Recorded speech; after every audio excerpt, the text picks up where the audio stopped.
This is coming from the greatest power forward to ever lace up some sneakers. The guy who helped build the Spurs dynasty from the ground up. The man who brought 5 championships to that building and gave 19 years to the silver and black with total loyalty. Nobody knows that franchise better than Tim Duncan, and that makes his words hit different. The big fundamental himself has spoken, and what he shared wasn't some feel-good speech or a message made for posters in the locker room. It wasn't about hyping up the young squad either. What Duncan revealed goes right to the heart of who these Spurs are, who they aren't, and why, in the eyes of the greatest player in franchise history. This series could already be getting away from them. Before anybody clicks away or says he's just being negative, stick with this, because there's something about this Spurs team that a lot of people are missing completely, and it starts with understanding where Tim Duncan fits into everything happening in San Antonio right now. This isn't guessing, and it isn't some wild sports debate made just for headlines. This is a real look at a franchise standing at a major crossroads. A once-in-a-generation talent facing huge expectations in a playoff series that is revealing a lot about where the Spurs stand and where they might be headed. To understand all that, you first have to understand what Tim Duncan means to this organization. This isn't some former star who played his years, grabbed his checks, and disappeared to relax somewhere. Nah, Tim Duncan is San Antonio through and through. He's part of the DNA of that franchise. Every time Greg Popovich built one of the greatest dynasties basketball has ever seen, Duncan was the centerpiece. 5 championships, 15 All-Star appearances, 2 MVP awards, and 3 Finals MVP trophies. The man became the definition of discipline, consistency, and winning at his position. So, when Tim Duncan talks about the Spurs, people don't treat it like random outside noise. His words feel more like a diagnosis from the doctor who helped build the whole thing. And that's why his current connection to the team makes everything even more interesting. Duncan has stayed extremely close to the organization, even after retirement. This isn't some awkward relationship or a situation where a former player drifted away after problems with management. Not even close. Duncan still stays involved with the team in an informal advisory role.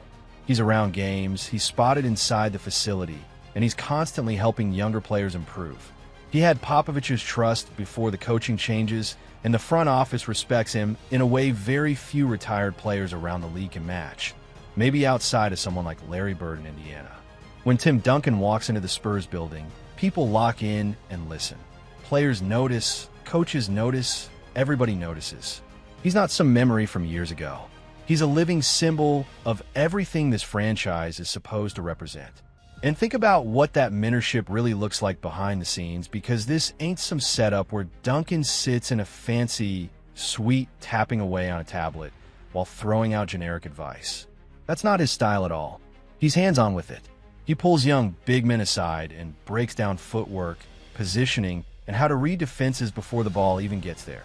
These aren't lessons you always get during team meetings.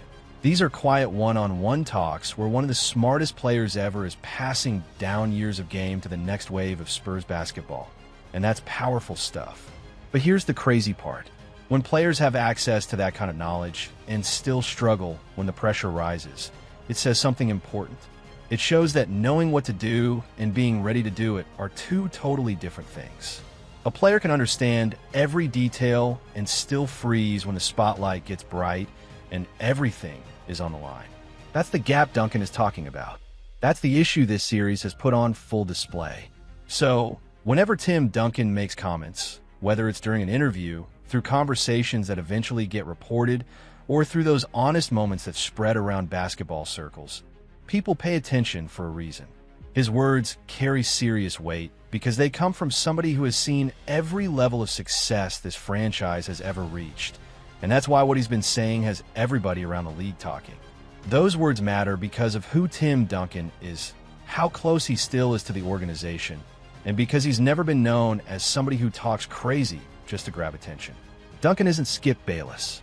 He's not jumping on TV looking for headlines or chasing clicks. When Tim Duncan speaks, there's usually a clear reason behind it, and people know he's being honest. He's seen too much basketball, won too much basketball, and understands the game at a level that very few people ever reach. You don't just brush that aside. And right now, the message he's been sending about this Spurs squad isn't exactly encouraging for San Antonio fans. Strip everything down, and his message sounds pretty simple. This team isn't ready yet, not for this challenge, and not for these moments. And the games themselves are starting to back that up. Now, look at where this series stands, because the situation isn't comfortable at all. The Spurs are trailing, and they're sitting in the danger zone. One more loss, and it's curtains for the season, plain and simple. There are no second chances left, no safety net, no we'll bounce back next time excuse. Every possession from here on out carries the pressure of an entire season, and that's heavy stuff. That's a tough spot for any squad, but it's even rougher for a young team that's still figuring out what playoff basketball feels like when everything's on the line, and that's the key word in all of this: young. Everybody has talked about how young the Spurs are all season long, but there's a massive difference between being young during the regular season and being young in the playoffs. During the regular season, a bad night isn't the end of the world. You can shake it off, regroup, and keep moving. The playoffs don't work like that. One rough performance can send you packing. The regular season gives teams room to recover. The postseason is a whole different vibe. It's pressure from start to finish, and this series has exposed just how difficult that pressure can be. Through the harsh spotlight of playoff basketball, the Spurs have shown that they're still learning how to balance on that thin line between potential and execution. They haven't fully figured it out yet, and when you're facing elimination, those growing pains become impossible to hide. You start seeing it during the biggest moments. Late shot clock possessions, defensive mistakes when the pressure rises, staying calm when the crowd gets loud, and every single play feels massive. That's where experience shows up. Check out the fourth quarter numbers. Look at how San Antonio has performed during the final minutes of close games. That's where playoff series are really decided. Games aren't usually won during the easy stretches when everything is flowing smoothly. They're won during those ugly, stressful, grinded-out moments when every possession feels like a battle. That's when you find out what a team is really made of. And right now, the Spurs look like a team with huge potential, a team that could become special, but also a team that hasn't mastered controlling the chaos when things get messy. A turnover at the wrong time, a defensive breakdown that changes momentum in an instant, a missed free throw when the game is hanging by a thread. Those little details might not seem huge, but they separate playoff winners from teams that start making vacation plans early. And right now, San Antonio has been losing too many of those small battles. Being down in the series means the Spurs have to do something they haven't consistently done so far: answer the challenge. They have to win when winning isn't optional. They have to play with discipline, urgency, and focus while cutting out the mental mistakes that have hurt them. That's easier said than done, and that's true for any team. But for a young group still trying to establish itself in postseason basketball, it's one of the toughest tests in the sport. Tim Duncan understands that better than anybody because he's lived it from every angle. He's experienced those pressure-packed moments and knows exactly what championship-level basketball looks like. And from his perspective, he can tell whether a team is truly ready or still trying to figure things out. Based on what he's been hinting at, his confidence in this group doesn't exactly seem sky high. That's what has people paying attention and raising eyebrows around the league. Now it's time to talk about the giant topic hanging over this team like a dark cloud all series long: the Victor Wembanyama conversation. Because somewhere along the way, the discussion around Wembanyama changed in a major way, and it didn't happen quietly either.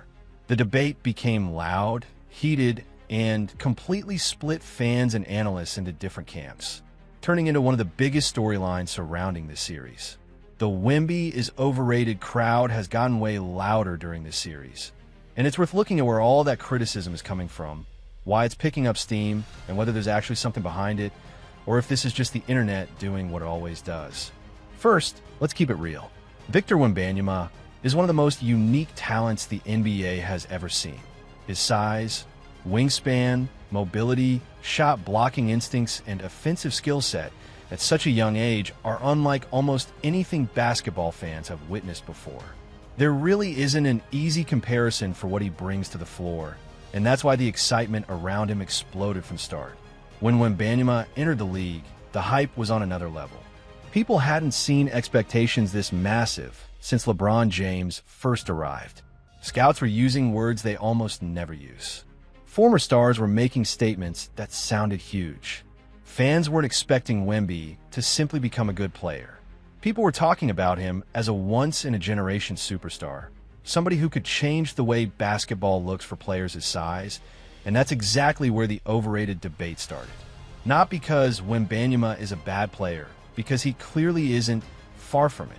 The issue comes from the difference between the massive expectations people built around him and what fans are actually seeing during this playoff series. That gap has given critics plenty to talk about, and they've jumped on it fast. There have been stretches in this series where the speed and intensity of playoff basketball seem to challenge him. There have been moments when his offensive efficiency dropped at the worst possible times. Opposing teams have found ways to target certain matchups, attack in pick-and-roll situations, and create problems that force difficult decisions. There have even been situations where foul trouble changed the flow of his game. And when you're the number 1 overall pick, when you're described as the most exciting prospect in years, and when an entire franchise is building around you, every mistake gets magnified. Every rough stretch becomes headline news. That's just the reality that comes with that kind of spotlight. But here's the part that a lot of people aren't looking at the right way. Those calling him overrated are often comparing his current level to expectations that were almost impossible from the beginning. Nobody enters the NBA as a finished product. Not LeBron James, not Kevin Durant, not Shaquille O'Neal.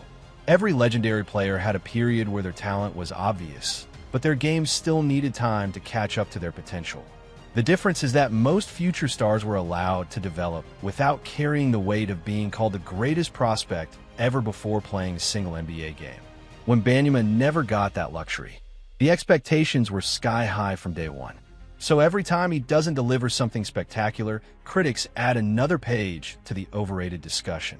And truthfully, both sides of the argument are missing part of the picture. The critics aren't completely off base, but they aren't completely right either. What they're watching is a player with incredible gifts who is also young, still learning, and still growing into what could become a special career. That's not shocking. That's normal. The problem is that normal development doesn't necessarily help the Spurs in this series. San Antonio needs Wembanyama to play at an elite level right now. Not years from now, not eventually, right now, with elimination hanging over the team. That's a huge amount of pressure for anybody, especially when the opponent has spent weeks preparing specifically for him. And that's what makes this challenge so fascinating. Wembanyama is being asked to live up to historic expectations while dealing with playoff defenses designed to slow him down. Whether he can rise to that challenge quickly enough to help save this series has become one of the biggest questions surrounding San Antonio. What makes the conversation even deeper is the strategy being used against him. Elite teams don't just throw random defenders out there and hope for the best. No, that's not how high-level basketball works. They study film for hours. They break down habits, tendencies, and weaknesses. They come in with a game plan, and the team facing the Spurs has done exactly that. They know the mission.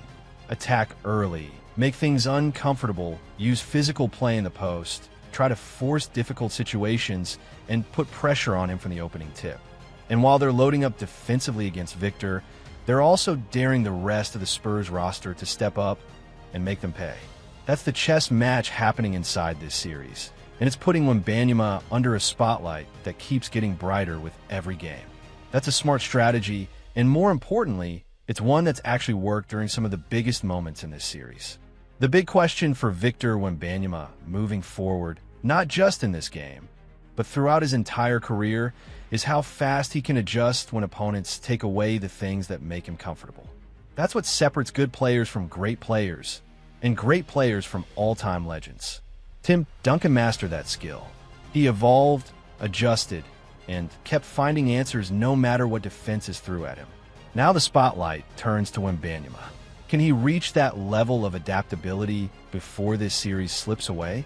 That's the question hanging over San Antonio right now. So, who really has the edge in the matchup?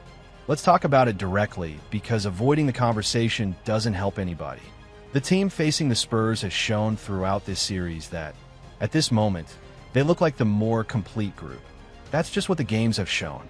Their experience advantage isn't small either, it's huge. Their coaches have been through pressure-packed moments before. Their key players know what playoff intensity feels like, and they've proven they can handle it. That kind of experience matters because pressure doesn't hit veteran players the same way it hits younger players who are still learning how postseason basketball works. The team holding the advantage has several strengths that go beyond pure talent. First, they can attack from all over the floor. Their offense creates problems from multiple spots, which means the Spurs can't focus all their attention on one player. They have to spread themselves out defensively, and for a young team already working near its limits, that can become a major problem fast. Second, they've been winning key rebounding battles. It might not sound flashy, but rebounding decides playoff games more often than people realize. Extra possessions can completely change a game. In elimination situations, second chance points can be the difference between extending the season and watching it come to an end. Third, and maybe the most overlooked factor of all, is their calmness late in games. When the fourth quarter gets tight and the Spurs start building momentum, when the crowd starts believing and the pressure rises, the other side doesn't fall apart. They stay composed, they run their offense, they make the extra pass, they hit important shots. That's not luck, that's preparation mixed with experience. That level of composure comes from years of building winning habits and creating a culture that knows how to survive stressful moments. And that's exactly the type of identity Tim Duncan talks about when he looks at this young Spurs squad and notices what's still missing. There's another advantage that deserves way more attention, and that's coaching adjustments. Playoff basketball is basically one long chess match. Teams are constantly making changes and searching for weaknesses. The coaching staff that adapts quicker often comes out on top. You can have all the talent in the world, but if your opponent figures out how to stop your favorite offensive sets and your team doesn't have an answer ready, trouble starts knocking. That's exactly why adjustments matter so much.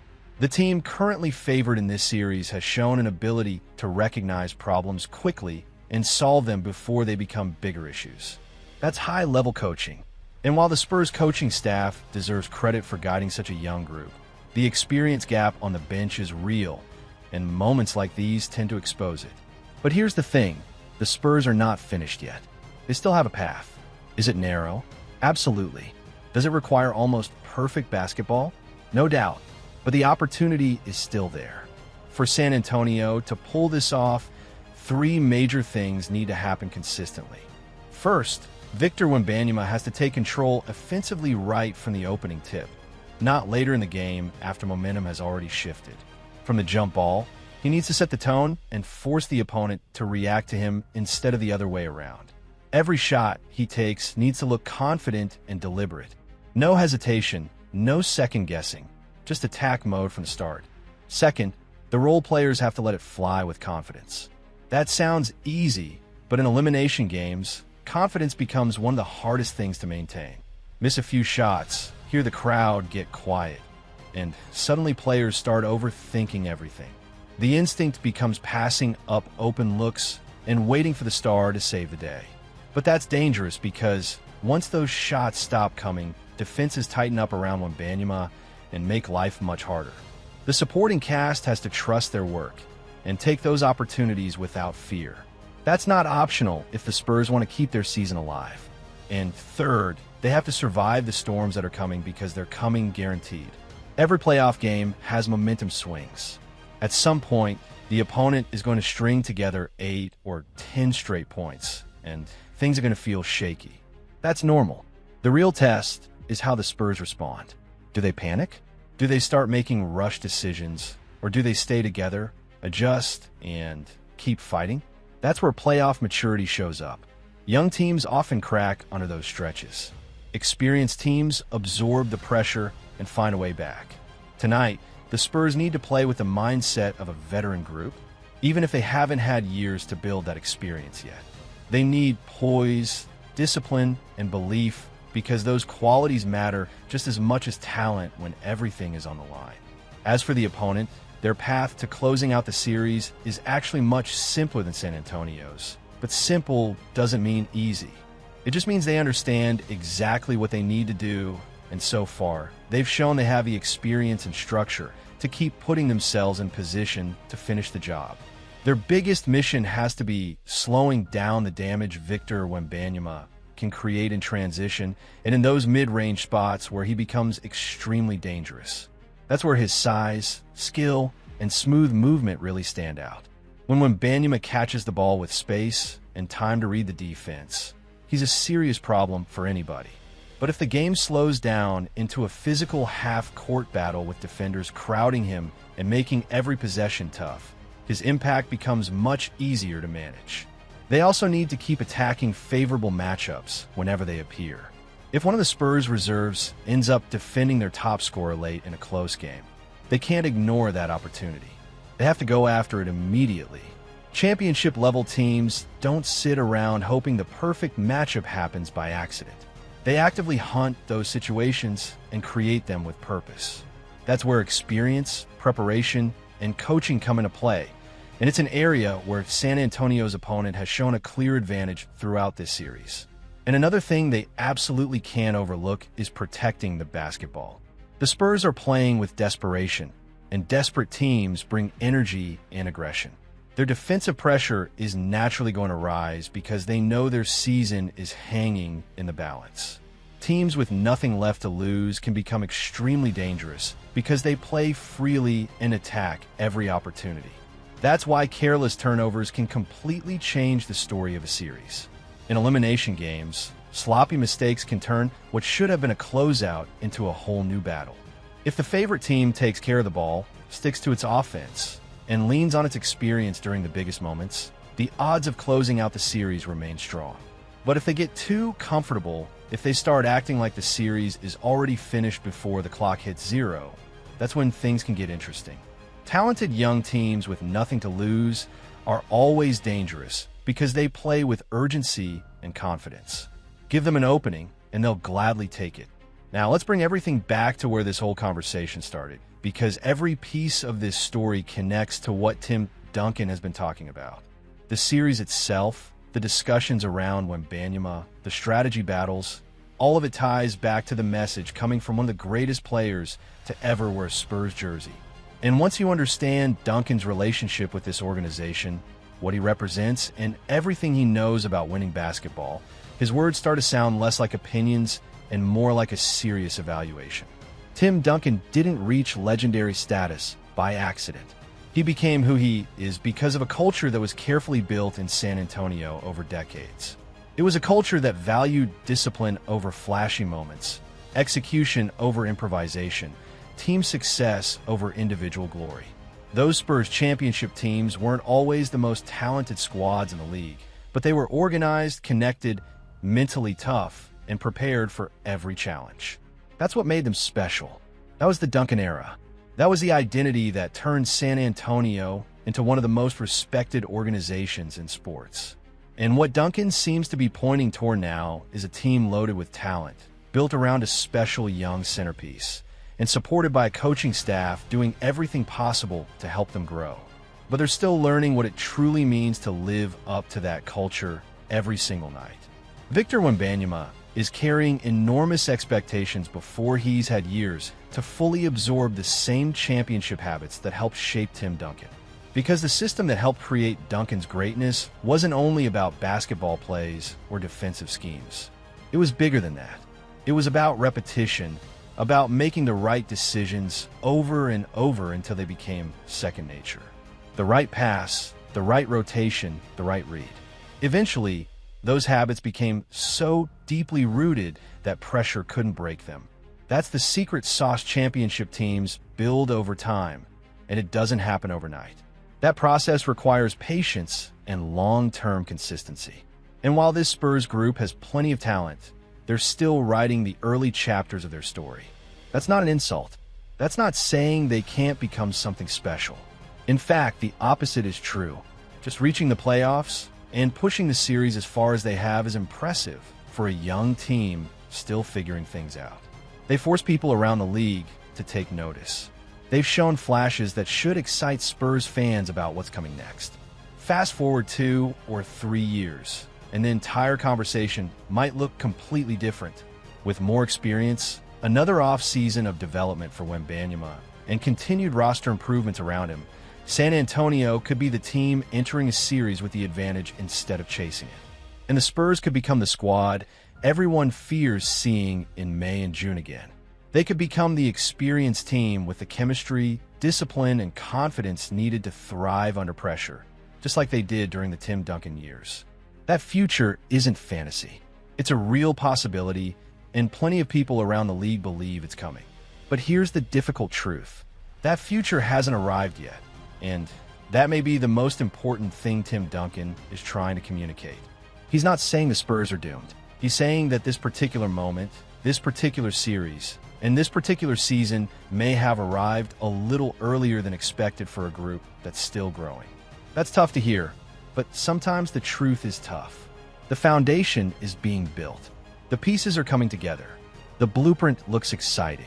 But no matter how impressive the plans appear, you can't move into a building that still needs more work. Success takes time, and championship habits aren't created overnight. Maybe 2 or 3 years from now, the Spurs will be standing on the other side of this story. Maybe they'll be the experienced team everyone is trying to chase. Maybe they'll be the group no playoff opponent wants any smoke with. That possibility is very real, but none of that matters tonight because the question facing the Spurs right now is simple and brutal. Can this version of the team do something it has struggled to prove all series long? Can they win with their season hanging by a thread against a team that looks stronger right now? In the kind of pressure-filled moment that separate organizations still building toward greatness from those that have already reached it? That is the real story behind this series. It's bigger than simply asking whether the Spurs win or lose.